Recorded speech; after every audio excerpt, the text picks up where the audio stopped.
Hello and welcome to Coptic Las. Today we have our first lesson in Coptic language. Usually my lessons would be recorded in video, however this first one is just audio only with some slides. With that in mind, I want to kick off this lecture talking about the vowels of the Coptic language. As you know, just like English that has certain vowels like the A, E, I, O, U, Coptic also has its own vowels. There is 7 of them. And there is also one vowel that's a combination of two vowels for a total of 8.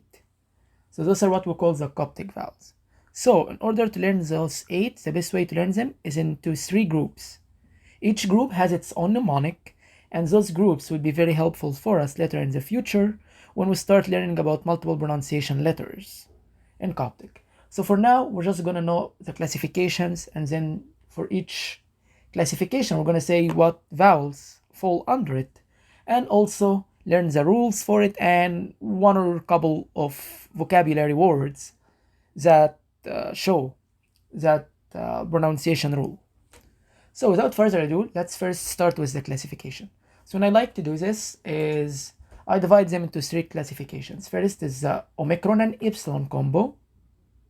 That's its own classification. Then the second classification involves 4 vowel, what I call the hive group. This is the eta, the iota, the epsilon, which looks like a V in English, hence the hive, the V in hive, and then A, which is like E in English. This is what we call the hive group. So hive group, eta, iota, epsilon, and A. And the last group we have is the whoa group. Kind of like you're going down a slide and you say, whoa, right? So this involves the omega, the omicron, and alpha. You combine all of those together and you end up with all the vowels. So now that we learned the classification, I would like to do something. As I cover each word in the classification, you will see on the slides running down at the bottom a list of all the vowels of the Coptic language. This will be important to refer to them as it will explain why certain letters got certain pronunciation rules for them based on those vowels. So the first group I'm going to start with is the Omicron and Epsilon group. So for the first group, which is O and Epsilon, let's go left to right. So we're going to show you the word first, go through the letters that make it up, and then look at how you translate them to the English pronunciation for each letter, and then pronounce the word together. So the first one, we have Omicron, then Epsilon, then I put a space on the Coptic, ignore that space for now, I'm going to talk about this later, and then you have Omega, followed by Beta, and then finally Chi. Okay, so now if we take the O in the Omicron and Epsilon combo, then that Omicron or O is just O in English. Now when the Epsilon comes after it, so like if you have an Epsilon and before it you have an O, you combine the two together, they make an OU sound, as in soup. Okay, so then ignore the space, we'll go to the other side, we have the Omega, which translates to AU in English. That's the pronunciation of sauce in British English. So one is closed O, so like the Omicron and Epsilon at the beginning. In the dark blue, translate to OU, which is a closed O sound, as in soup. And then the Omega, which is the first letter to the right after the space.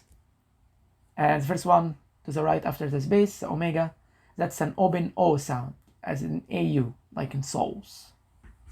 Okay? And then you have the Beta, which makes a B, in this case, and Chi that makes a SH sound.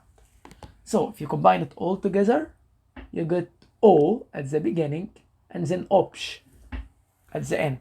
Then now, this is something we're going to learn next time. When you have the Omicron and Epsilon, then you have one of the vowels, the ones that show down at the bottom, which in this case, you can see the Omega is one of the last of the vowels down at the bottom of the slide. And so because Omega is a vowel, and it comes after the Omicron and Epsilon combo, then you add a W sound in between. So when you pronounce the whole word, it will be Oopsh, Oopsh, Oopsh. And Oopsh means white. So note the W sound on the pronunciation. The next group we're going to cover is the hive group. This group is very important, like I said, because when it comes to pronouncing certain Coptic letters that have multiple pronunciation, it ends up knowing about the hive group would make your life much easier in remembering how to pronounce those letters. So, the first one we're going to start with from the hive group is the eta. And so, our example word, I'm going to spell it out first, left to right, of course. So, shy is SH, the omicron is O, the epsilon, because before it there is an omicron, it's a U sound, so it's SHOU, shu, and then the ru makes an R sound, and then finally the eta, which is what we're learning, is always two E's. This is very easy. Eta is very straightforward, it's just double E. So the word, when you put it together, it's shuri. And if it sounds like shurya bil Arabi, that's because that's exactly what it is. It does mean sensor in English. So shuri, sensor. The next one we're gonna cover is yota. Yota. Yota is the second vowel in the hive group. And for this one, it has two different pronunciations. And for that, we'll need to learn the rules for them first. And then I'm gonna cover the words. So, what is the rule for yota? So for yota, it's a Y when preceded or followed by a vowel. Okay? And then yota is an I in all other cases. Okay? So it's Y when preceded or followed by a vowel.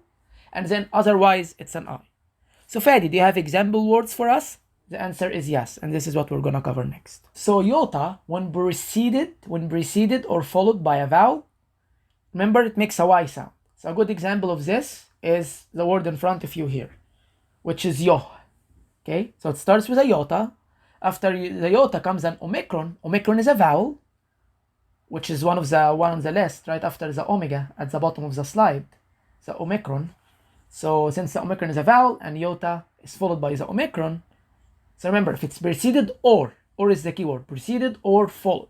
So in this case, it's an example of followed by a vowel. So you have yota followed by the vowel omicron. So that will make the yota a Y. And then huri is just an H. So when you put it together, it makes a word yoh. And yoh means moon. The next word that we're gonna demonstrate, it shows the I sound. In this case, you have yota followed by phi and then followed by tav. So, because the yota has nothing before it, so there is no vowel before it, phi after it is not a vowel, so there is no vowel before or after. So since that is the case, the yota is just an I. So you have I-F-T, which makes ift, and ift means nail. So the next letter in the hive group is the epsilon. We've already been exposed to the epsilon earlier on when we talked about how if it has an omicron before it, it gets a U sound. However, there is two additional rules for epsilon that we're gonna cover now. So for epsilon, it makes a V sound when preceded by either the vowel alpha or A. So if it's preceded by alpha or A, the epsilon would take a V sound instead of the U sounds that it takes when it's preceded by an omicron. So if the epsilon is not preceded by omicron, alpha, or A, it must be an I in all other cases. Okay? So what's a good example word for this? And the ones that we're going to demonstrate for the V pronunciation is Eve from the Bible. So if you pronounce it in Coptic, it will be A, then the epsilon. So because epsilon has a vowel A before it, the epsilon would become a V, and then you have alpha, which is an A, so it will make Eva. And so Eva is Eve in Coptic. So Eva in Coptic is Eve in English, okay? So Eva is Eve, okay? In all other cases, it's how I sound. Like this word, it has a lolla, then an epsilon, then ki, then ni, then the iota, and then alpha. So lolla is an L, epsilon will be an I, because before the epsilon, it's not an omicron, it's not an A, and it's not an alpha. So it has to be an I. And then you have ki, which makes a KH sound, like kha sound. And then you have the ni, which makes an N. Iota, remember the iota from before? If it's preceded or followed by a vowel, then it becomes a Y. And in this case, the last letter is alpha. So after the iota, there's an alpha. Alpha is one of the vowels. So the iota would take the Y pronunciation. That makes the word, when you put it all together, lechneya. So lechneya is lighthouse. Okay? That leaves the last letter in the vowel hive group, which is A. And for that, we have a very simple word. So A is very simple. It's always an E. So it looks like an E, and it's pronounced like an E. So it's very straightforward, very easy. So A makes an E sound always, in all cases. So the example word, we have a kabba, then an A, then me, and then you repeat the three letters again. So it makes kim, kim. And kim, kim is symbols, like the one we use at the liturgy in hymns.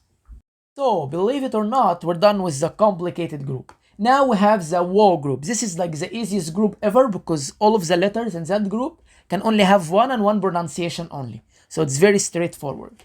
So the first word we have is an example for the omega, the first of the woe group.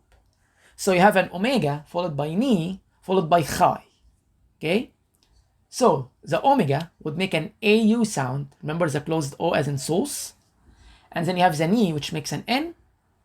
And then the chai, which makes a cha sound, like KH. So when you put it all together, you get the word onch. Onch. And so onch means life. Okay? The next letter in the woe group, which is also the vowel, the last group of the vowels, the woe group, the omicron. And omicron is an O, always an O. So here we see the word has an omicron, then an epsilon after it. So the omicron would be an O regularly. Epsilon would be a U because it has an omicron before it. And then you have hori, which is just an H. Then you have the omicron comes again. Like I said, always an O, so it's very straightforward. And then finally you have the ru, which makes an R sound. So you put it all together and you get uhor. Uhor. And uhor means dog. So that leaves one letter on the vowels that's left for us. And that is the alpha. And alpha always makes an A sound. It looks like an A, it sounds like an A, and it's very straightforward. So the example word we have here is afot. So afot starts with an alpha. Then you have the phi. And then you have omicron and then tav. So alpha is an A, the phi is an F, omicron is an O, and tav is a T. So it makes the word afot.